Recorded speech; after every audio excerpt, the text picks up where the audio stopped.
জিনিস হোক আর না হোক আমি আগে থাকার চেষ্টা করি আল্লাহ। এবার আব্দুল্লাহ রাদিয়াল্লাহু তাআলা আনহা যেদিন শেষ নিঃশ্বাস ত্যাগ করেন, শেষ নিঃশ্বাস ত্যাগ করার দিনে কবর খনন করা হলো। কবর খনন করার পরে লাশ গোসল করা হলো। লাশ গোসল করার পূর্বে আব্দুল্লাহ একবার রাসূলকে বলতেন, ইয়া রাসূলুল্লাহ, আমি যদি ইন্তেকাল করব আমার অন্তরে কোনো শাহাদাতের তামান্না হয়, বলেন সুবহানাল্লাহ। যে মন হয় শাহাদাতের মন হয়, আর শাহাদাতের মৃত্যু হওয়ার পর একটা বিপ্লব আমাদের অন্তর থেকেই ঝড় করে। সুবহানাল্লাহ।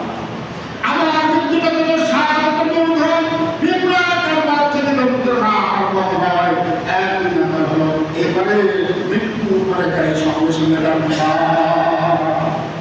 শাহাদাতের কোনো বাধা নাই, কোনো হিসাব নাই। এই কালে মৃত্যু সরাসরি জান্নাত। বলেন সুবহানাল্লাহ। পৃথিবীর জমিনে একদম মৃত্যু বরণ করার সঙ্গে সঙ্গে তার আত্মারা সরাসরি আল্লাহ তাআলা জান্নাতে দিয়ে দিয়েছে। বলেন সুবহানাল্লাহ। মহিলাদের মধ্যে ইসলামের প্রথমে সর্বপ্রথম যে মহিলার জন্য ইসলামের জন্য জীবন দিয়েছে সে বলে নাম কি? বলেন নাম বলে হায় হায় আপনার মুসলমান কিন্তু তুলে তোলার কথা। ইসলামের মধ্যে সামিল হওয়ার পরে, ইসলামের গাড়ির হওয়ার পর ইসলামের জন্য সর্বপ্রথম মহিলার মধ্যে একদম শাহাদাত তামান্না পিপাসা বরণ করে সেখান থেকে জীবনটা নিয়ে এগুলোতে পিপাসা বরণ করে সরাসরি আমরা সবগুলো জান্নাতের দরজা খুলে দিয়ে সবগুলো জান্নাত তার সামনে উন্মুক্ত করা হলো। কোন দরজা দিয়ে, কোন দিক দিয়ে আমার সময়টা প্রবেশ করতে চায় সেই দরজা দিয়ে প্রবেশ করতে পারে। সুবহানাল্লাহ। আমার সময়কে বলো, সময়টা কোন দরজা দিয়ে কোন জান্নাতে প্রবেশ করতে পারে। সুবহানাল্লাহ। আমি আল্লাহ তার হিসাব পাই না, আমি আল্লাহ তাকে জান্নাতে পাই না, ও কোন জান্নাতে যাবে সেই সময়কে বলে দাও, সে যেন সময়টা সেই জান্নাত পাশে নিয়ে ওই জান্নাতে প্রবেশ করতে পারে। সুবহানাল্লাহ। জান্নাত তারা দুনিয়াতে নিয়েছে এবং কোন জান্নাত থাকবে সেটা তারা নিয়েছে। সুবহানাল্লাহ। ইসলামের মধ্যে কয়েকটা বলে, তার মধ্যে একটা হলো সুমাইয়া, আরেকটা আছে যদিও ইসলামের সময় ছিল না, যদিও ইসলামের সময় ছিল না। কার স্ত্রী বলেন তো?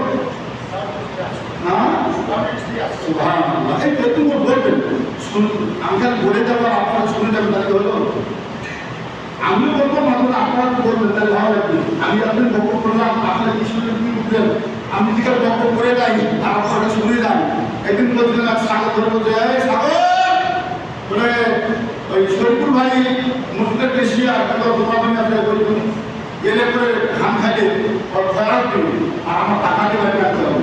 অতএব ওই জমি চাষ হন ধান খাস না, ছাড়ি দেওয়ার পর কান তখন কান দেওয়া হবে, সাগর দেখা পাইছে যেতে পারে নাই, তোর কান ছাই দেওয়ার পর তখন ছাই দেওয়ার পরে বুঝছো তার মানে কানের ব্যথা ধারি ঠিক করে দিল।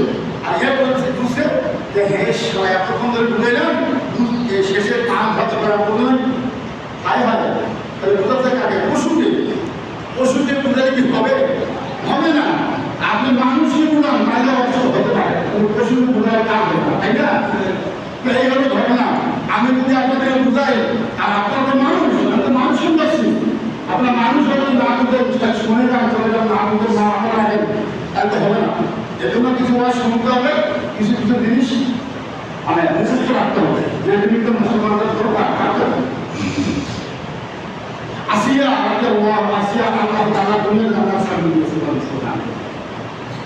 এই দুনিয়াতে কত মানুষ কষ্ট করছিল, এটা বড় আজকে হযরত আব্দুল্লাহ রাদিয়াল্লাহু তাআলা আনহু কবরে যখন ইনশিয়াল করবেন, দাফন করবেন, রাসূল সাল্লাল্লাহু আলাইহি ওয়াসাল্লাম বললেন, ও সাহাবীদের লাশটা আমার হাতে দিয়ে দাও, আমি মহব্বত আর দানাদার পাবো, তার কবরে নেমে আমি তাকে দাফন করবো। নিজে বলেন সুবহানাল্লাহ। এবার লাশটা হাতে নিয়ে রাসূল সাল্লাল্লাহু আলাইহি ওয়াসাল্লাম কবরের মধ্যে কোথায় কবরে দাঁড়িয়ে আছেন, লাশটা হাতে নিয়ে এভাবে হাত ধরে কিছু করে বলতেছেন, আল্লাহ আমি আজ পর্যন্ত এই আব্দুল্লাহ আব্দুল্লাহর উপর রাজি ছিলাম, রাজি ছিলাম, আল্লাহ আমি মুহাম্মদের উপর রাজি ছিলাম, অতএব তুমি ওদের উপর রাজি হয়ে যাও। সাহাবায়ে কেরাম বলতেছেন, ইয়া রাসূলুল্লাহ, ইয়া হাবিবাল্লাহ, আজকে আব্দুল্লাহ আব্দুল্লাহর লাশটা হয়ে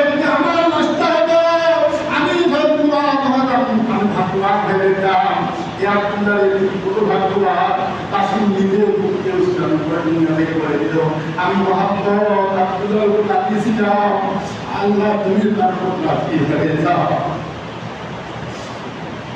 মুহাম্মদের বিরুদ্ধে যখন বললেন, সকল সাহাবীরা চোখ দিয়ে কেঁদে কেঁদে বলতেছে, আমার আফসোস, এত ভালোবাসা আমি নবীর সঙ্গে থাকলাম। আব্দুল্লাহ এমন ভালোবাসা ছিল, তার তরুণ নিজেই রাসূল সাল্লাল্লাহু আলাইহি ওয়াসাল্লামের আল্লাহ আমি সাক্ষী দিয়ে বললেন, আল্লাহ আমি যে হাদিস নাযিল করতেছি, আমি সাক্ষী দিয়ে বলতেছি, আমি আব্দুল্লাহর উপর রাজি ছিলাম। আব্দুল্লাহ রাজি হয়ে যান, বলেন সুবহানাল্লাহ।